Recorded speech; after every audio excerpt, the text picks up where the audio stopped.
And before I pass it off to you guys, just another couple of other points that I wanted to mention.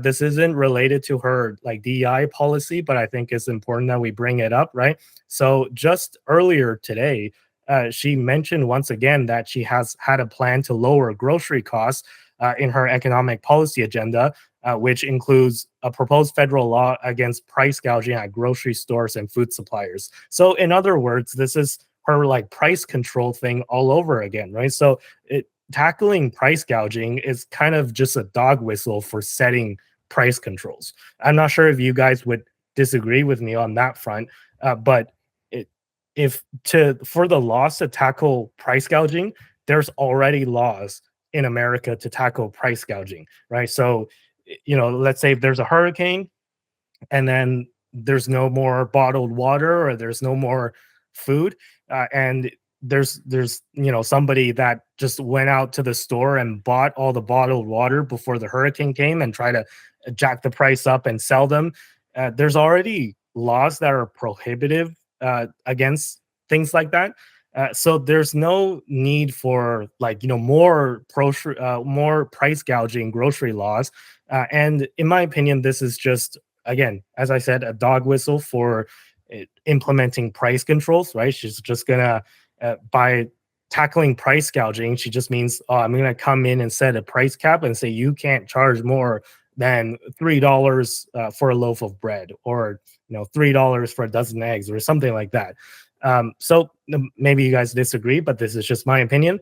And lastly, before I pass it off to you guys, this is a post by Brian Krastantine. Brian Krastantine, he is a reporter who is very pro-Democrat and pro-Kamala. So this is from a pro-Kamala Harris account. And this is in response to Kamala's comments around Trump. Where she claimed that Trump would invoke Hitler. This is her exact words. That Trump would invoke Hitler, the man who is responsible for the death of 6 million Jews and hundreds of thousands of Americans. So she's playing the Hitler card again. And Brian actually retweeted, or he quote tweeted this, and he just said, "Wow." His kind of purpose of retweeting this is to say, wow, look at how powerful Kamala Harris is, right? Because remember, he's very pro Kamala Harris or pro Democrat. Like his intention was to be like, wow, look at how powerful she's being, and calling Trump out for invoking Hitler, quote unquote.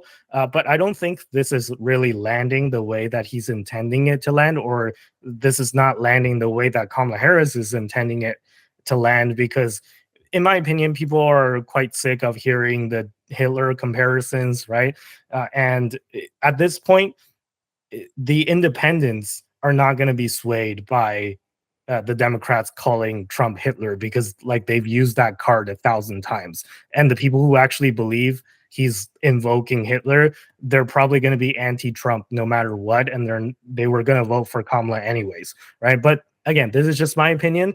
These are kind of some of my stronger opinions, I would say, against Kamala Harris, and why I think against Democrats in general. But I'm curious to hear what you guys thought of everything that we just went through now. Do you guys agree with what I said, anything I said, or do you guys disagree with anything that I said? Do you think that I'm being too extreme, or do you think my criticisms are fair? So curious to hear what you guys think. Well, you said quite a lot. I think what we're really hammering on in this show in particular, I think is really the fact that Harris is not a very good candidate. And I think that's really what I think the main takeaway I have, based on what we've been discussing. I know you guys may be thinking more in like the Democrats as a whole, but I feel like a lot of the issues that we've been kind of describing with the way they've been handling, the way they've been communicating, have been very much a result of a mishandling from Kamala and her team on communicating And honestly, she's just not charismatic enough to negotiate the pitfalls of the way. And you're right in the sense that like they've set themselves up where they've got a lot of mines surrounding them, where they need to negotiate this minefield of the different things where they've made strong statements about their support of LGBTQ, and like, we can't say make other statements that contradict those. But I think that a particularly charismatic candidate from the Democratic side could be able to negotiate this minefield significantly better. Whereas I feel like Kamala is stepping on mines left, right, and center. And I think that's really what we're seeing here, is just that they've created a minefield and they haven't got a candidate who's good enough to negotiate the minefield to get out. And I think on that front, I think Trump, with regards to any minefield that he's created, is much better at just tanking the mines blowing up, if that makes sense. Like, I feel like whenever Trump has a scandal, he's just kind of like, and it just washes off of him a lot better compared to or like a mistake. If he does something, it just doesn't stick on him the way I feel like this stuff seems to stick with Kamala. And I think a lot of it is that she's just not very compelling as a candidate. I can't think of a single person who is like, wow, Kamala is amazing. Right? I can think of a lot of people who were, back when Obama was being running for president.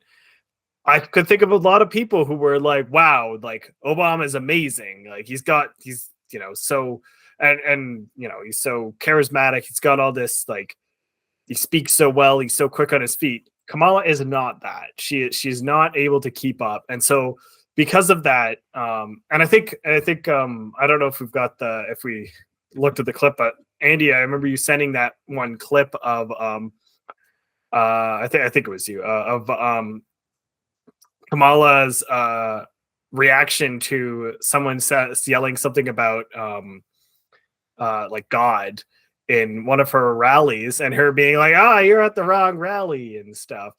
And I feel like that was very quintessential missing an opportunity to really get the crowd on side and keep everyone, well, keep the majority of the people, generally speaking, on side with her. And I think that she's, the way you're saying, like, she's disrespectful to these different groups. I don't think that she's intentional to be disrespectful necessarily to these different groups. I think that she just keeps making these mistakes that result in her coming across as disrespectful to these groups. And because we've already had we don't know her very well, and we've already had a lot of instances where she has had stuff where she's come across as disrespectful, it's just compounding. Our assumption now becomes that she's being disrespectful.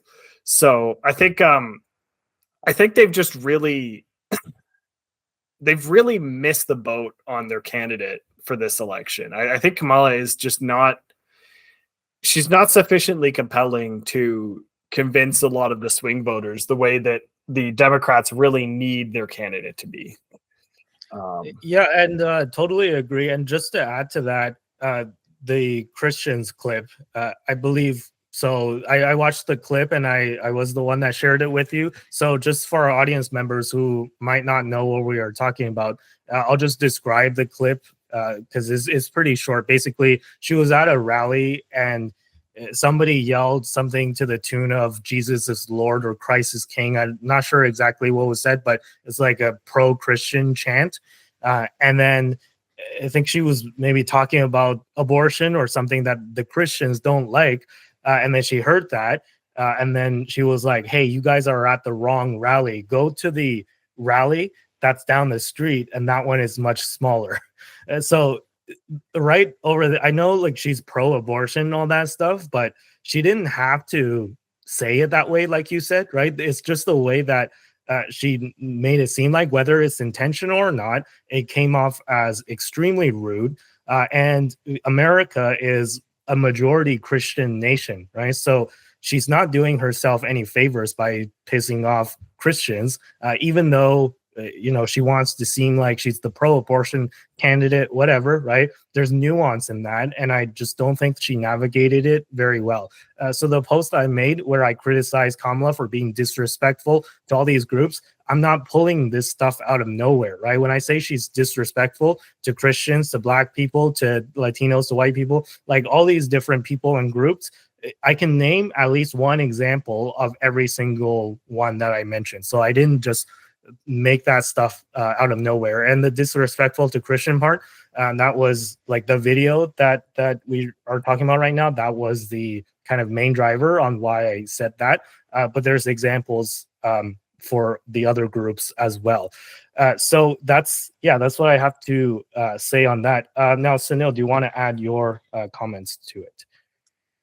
Sure. Yeah, I mean, I certainly think she's a weak candidate, and I don't think anybody really disagrees at this point anymore. Even if she pulls through a win, I think that she's still a weak candidate.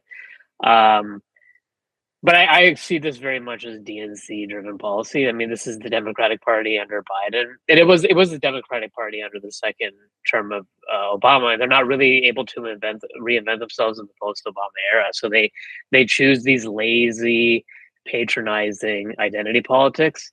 And you've seen a very clear decline in like Black men and Hispanic men voters going for them.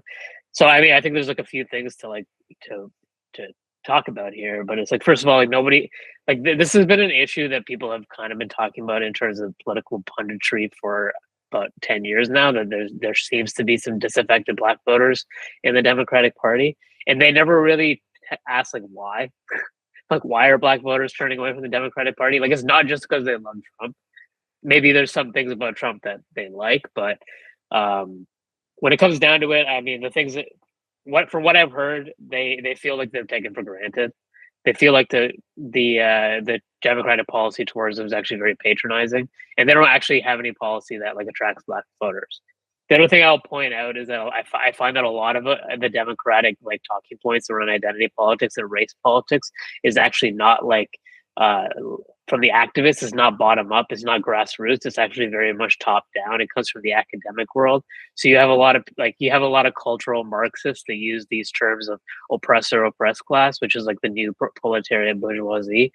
And it is a culturally Marxist idea from the academic level. And I think that like the thing about it is, you use Marxism to attract Black voters. Like, Black voters aren't necessarily Marxist people, especially Black men. Like, they're very much like capitalists. They're very much into like American culture. This is just not how you attract them. Like, you don't attract them by doing this oppressed oppressor thing. It's just not. It doesn't work. It's patronizing. And the other thing is that men. I don't think men like to be patronized in like any situation, politically, but even in any life. Like, it's just very insulting. I don't like, and then you talked about like things like the price fixing and stuff. Like, I don't think Kamala Harris is going to implement a price fixing regime, like a Soviet type price fixing regime. I think the Democrats are just lazy. I don't think they actually know what to do about this inflation thing that they kind of did to help cause. Trump did too. He did some of the M2 money printing, but they were in power. They've been in power for 12 of the last 16 years. They are the incumbent party right now, and they don't know what else to do, and they're lazy, and they only know how to like get voters with sound bites. They're still like operating in this like TV focus group type politics, but the world's kind of shifted towards like this new media, new podcasts, and I think that's basically it. It's just that they just don't know how to connect with voters in this new world, because it's all based on focus groups and academics telling them how to think about things. And then it ends up being like you have this Marxist creep, which is just not a good way to connect with American voters. Americans aren't Marxists. And then the last thing I'll mention is the Hitler thing. It's just I won't say much. It's just boy who cried wolf at this point. We know that Trump. We've had a Trump president. We know he's not a fascist or a Nazi. We know that he's not an existential threat to humanity. You might not like him because he's a blowhard. You might not like him because he might be a bit of a narcissist, as many politicians are. But I guess the main thing about Trump that people don't like is he wears his narcissism. Like he wears it. He doesn't care. He owns it. So yeah, I mean the Hitler line is just an old line. Nobody buys it anymore. Everybody knows that the media is trying to manipulate them. I actually think that coming out and saying Trump is Hitler actually helps him. It makes voters go towards him. Like frustrated voters, like I could see myself being a frustrated voter who's on the fence and like waiting for the Democrats to like attract me as a voter, and hearing them just call Trump Hitler, and I'll just be like, you know what, I'm done. I'm just gonna vote for Trump. You're just gonna call him Hitler? I'm voting for Trump. And I could see a lot of voters doing that actually. So yeah, I totally agree with that. I think just calling Trump Hitler, it turns people off. It turns voters off, right? By this point, if you're still an independent and you're still on the fence about which side to vote for, I think hearing these kind of extremist language, I think it's just not convincing. And yeah, one last point that I'll touch on, and then we can move on to the next story. My concern is that this is a concern that Elon Musk actually brought up in one of his rallies for Trump in Pennsylvania, where he said it's almost not worth criticizing Kamala Harris because she's just part of the machine. And the machine is the one that's in charge of the government right now, actually, because Biden's too old, and he's like, we've long discussed how there's a shadow government, right? I don't know if that's maybe a conspiracy theory or not. I don't think so, because I think there's definitely a shadow government that's in charge, that's been in charge of the government for a really long time, where Biden is too old to have kind of his own thoughts and his own decisions. So it's just a cabal of anywhere from 50 to 100 to 200 people that's kind of running the government right now. And they kicked out Biden because they discovered all of a sudden, to everybody's shock, that he couldn't string a coherent sentence together at the debate. It's like, okay, well, they put in Kamala and she's not super old, right? So maybe she can string a coherent sentence together. And even that's a stretch, because if you watched any of her interviews, she always has a 30-second wind up to the simplest question. But, at least she doesn't appear to be a dementia patient. So they put Kamala in, and the idea is that what the American people, I think, wants to see is a candidate who is able to make his or her own decisions, and you can be sure that if you vote that person in, that they can handle a crisis and they can have their own. They're not influenced by all these like random advisors telling them what to do. Whoever is the president has their own kind of thoughts and opinions, like somebody like JFK, right? During the Cuban Missile Crisis, where all these generals are telling JFK, is like, hey, we gotta attack Russia right now because they're gonna nuke us. And JFK's like, whoa, let's like play this out, and I'm gonna be strong towards the Soviets, but I'm not just gonna like press the red button and nuke everybody, right? So like it's really important that you have a president that has their own thoughts and their own opinions. And just from what I've seen, even before this election, even before we know whether it's going to be Trump or Kamala, I can already tell that Kamala she's just part of the machine. She's just being swayed back and forth by whatever the machine tells her, and she's not any different than Biden, right? And the prime example of this, as we mentioned, the story earlier where her campaign manager, apparently, again, I don't know 100% if this is true, but I think it probably is, where her campaign manager is like, hey, you should not go to this dinner because it's run by Catholics and it'll piss off the people that you're trying to how do you say, like, attract, right? Like the independent voters. And she's like, okay, that sounds great. Like, I'll just not go. And then she doesn't go, and she films a video, and then it was poorly received. And now she's blaming the campaign manager. It's like, well, listen, like, if you're going to be the president, then you're going to be someone that's potentially in the situation room making these critical decisions that change the history of the entire world, not just for America, right? And if you're just so easily influenced and you're blaming others for a suggestion that you didn't have to take because you're supposed to make your own decisions, like, this is somebody that is not a serious candidate and not fit to be president, in my opinion. But yes, somebody raised their hand. I don't remember who.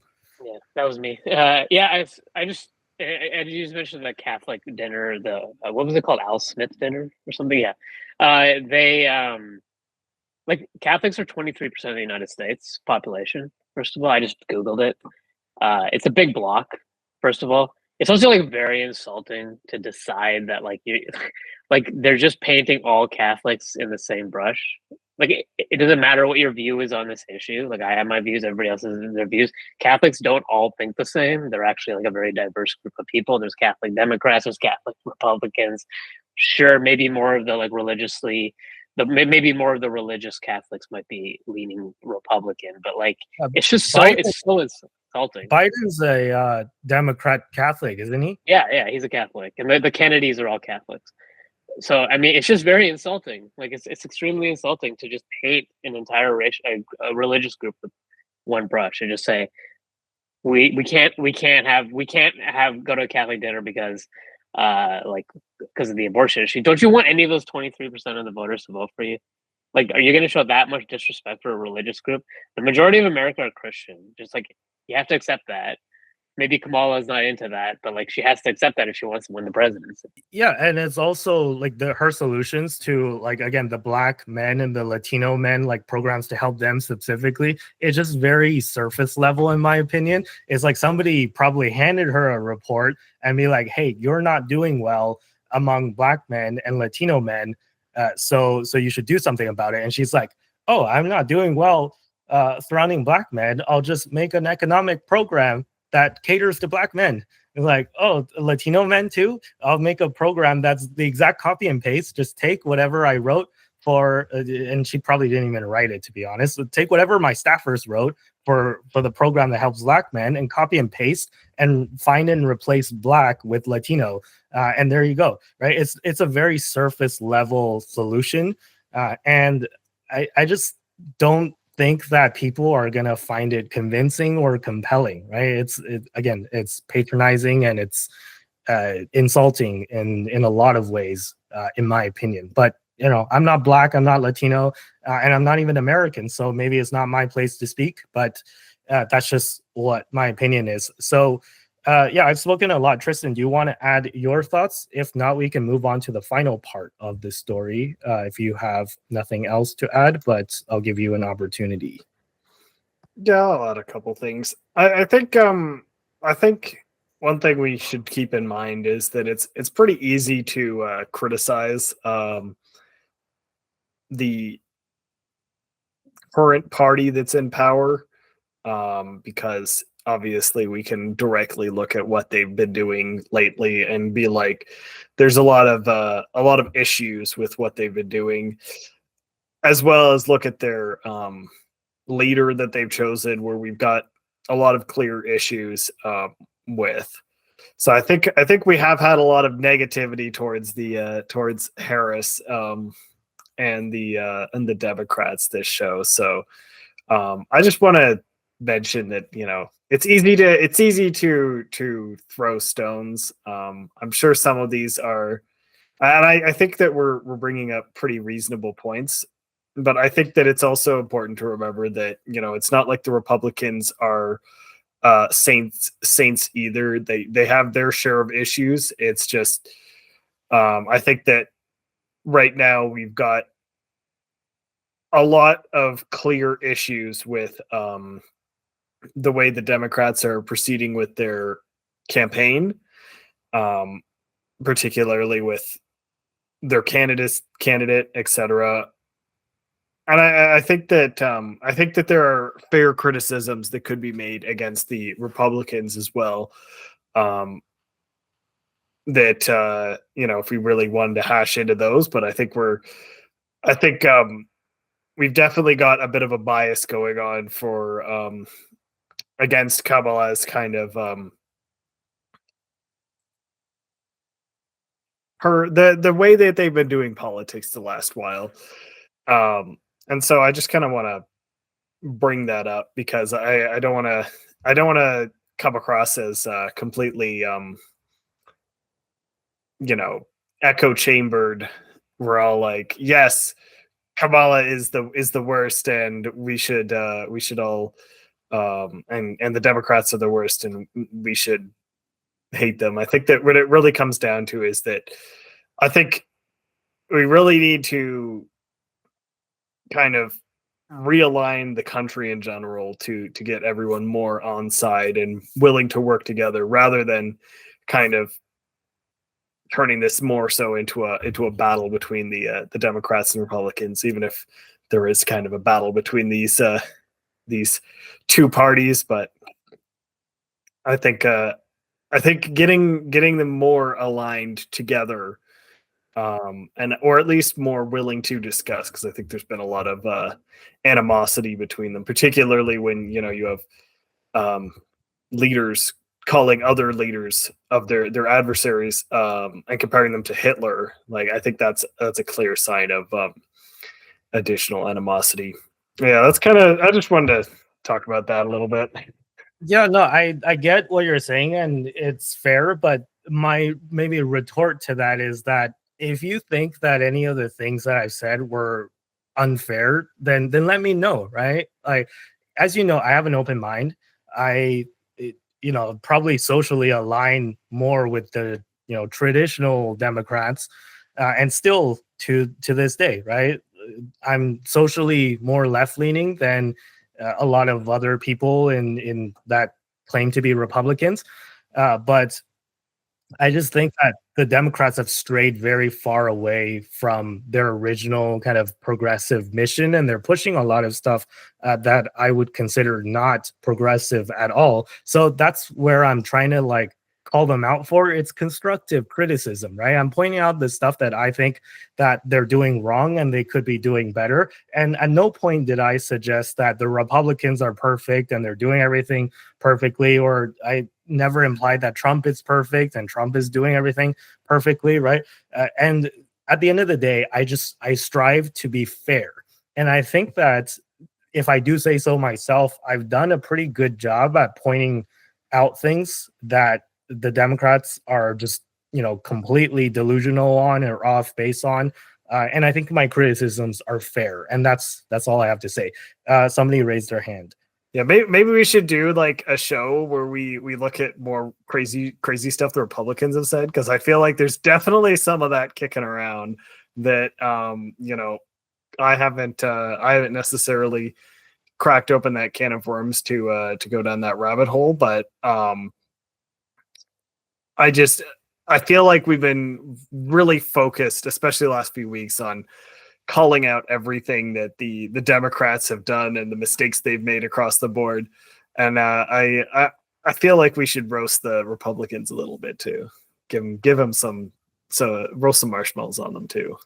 I mean, I think the Republicans have actually done a lot of things badly. I mean, that's why Trump took over the party. Like, that's why Dick Cheney's lost the party, because of the Iraq War and everything. Like, the Republicans of old, like the Dick Cheney Republicans, who are now Democrats, they killed 1 million people in Iraq, and they destroyed a country for all the wrong reasons.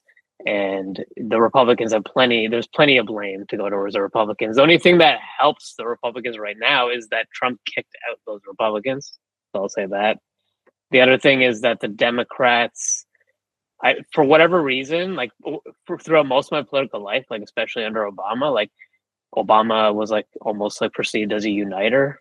The Republicans were always the divisive party, but it actually has switched. I think the Democrats have come across as more divisive in recent political cycles. Some of it's just some of the illiberal policies, as Andy mentioned, the Democrats find populism inconvenient because it's populism against their agenda, and so they just want to ban online free speech as a result of it. So I don't know. I mean, I'm being dramatic. They don't say ban; they say monitor. But monitoring free speech is banning free speech, in my opinion, because if you take it from an absolutist point of view, so their viewpoints are just very divisive. Yeah, sure, the Republicans probably have said divisive things in this election, but I didn't get a divisive edge from JD Vance or any major Trump I mean, you see it on X for sure, but I just think the Democrats are coming across as more divisive right now. Yeah, and also we should note the fact that we should note the idea of how far back do you want to go to criticize either the Republicans or the Democrats, right? Because as you said, Sunil, like you can criticize the Republicans under Bush and Cheney, and like, but do you think that that's going back too far, right? Because the Republican Party now is a lot different than the Republican Party of Dick Cheney, and in fact, Cheney endorsed the Democrats because I assume that he's a lot more aligned with what the Democrats stand for now. So you can argue that the Democrats of modern times are more similar to the Republicans 20 years ago, right? So it's a hard thing to do, and I've seen like people make this mistake from the Republican side where they're saying, hey, the Democrats created the KKK. They were like the Southern Democrats, and they promoted all this segregation and racism and stuff. And sure enough, if you look at history, right, the people that push the segregation and racist policies and Jim Crow laws, the politicians that push those laws the hardest were all Democrats. But guess what? Like there was that shift that happened where the Democrats back then were considered the right-leaning party, and the Republicans back then were the left-leaning party. But then they totally swapped sides, right? So is something like that happening again today, right? Where we're seeing the Democrats seemingly embrace old Republican policies, like being war happy and being trigger happy, and the Republicans are seemingly the more sensible and peaceful party. But yeah, so Neil, you wanted to add something to that? Yeah, I mean, I think the political realignment is a major theme that is going to be a major theme going forward this decade. I think that there is a realignment. I'm not saying the Democrats are becoming conservative or Republicans are becoming liberal. I don't know where it's going. I think that like the traditional left-right, the spectrum is actually just not very accurate to what's happening in politics today. It's just very much like the in people and the out people. It's the institutionalists and the anti-institutionalists. And I think that's where it's going. And I think it's just coincidental that the Republicans lost control of their party when Trump ran, so they had to run to the Democrats. They had no choice. I don't think Dick Cheney cares about the social policy. He probably does care about, like, let's say the forever war policies or the imperialist policies or military industrial complex, and he just feels more comfortable with the neocons in the Democratic Party. Like Hillary Clinton was always considered a hawk, like a neocon. So like he just has more in common with them, because Trump just completely like disregarded those people's opinions and like, literally kicked them out of the party. So I mean, he had some of them working for him, like John Bolton in his White House, but he now claims that he was just taking advantage because he didn't know what to do when he went to Washington. He kind of admitted that in a podcast episode recently. So yeah, that's a long rant, but yeah, there is a realignment occurring for sure. It's just funny to me how they're saying, how the Democrats are saying, oh, look how good we are. Dick Cheney endorsed us. And we're like, is that really is that an endorsement that you want, right? Like, is that really an advertisement, or does that actually hurt you, right? Because I think that, again, in my opinion, that actually turns off independent voters when you go ahead and parade around the fact that you got endorsed by Dick Cheney. So like, I don't know. That's just my opinion. I think, again, there's back to the topic earlier. There's a lot of policies and strategies that the Kamala Harris campaign and the just Democratic campaign policies in general that's really questionable.